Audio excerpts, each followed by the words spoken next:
Let's learn Docker in 1 minute.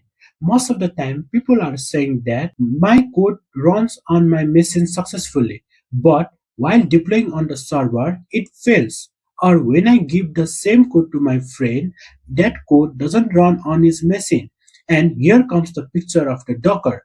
Docker fixes this issue. Think Docker as a lunchbox. It contains the rice, vegetable, salt, ingredient, everything inside it. And wherever we open that tiffin box, there is the same food. Same as a tiffin box, Docker is the tool that packages your application, code base, libraries, dependencies, and the config into one box called the container. To containerize our application, we have to create a Docker file first. Docker file is the file where we give the instruction to the Docker. We are writing the Java application.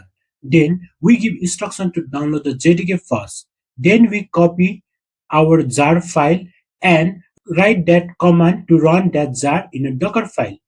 After creating a Docker file, the Docker image is built from that Docker file. It is a ready package of our application. We can use that Docker image to run our application, and we can run that Docker image anywhere in the same way.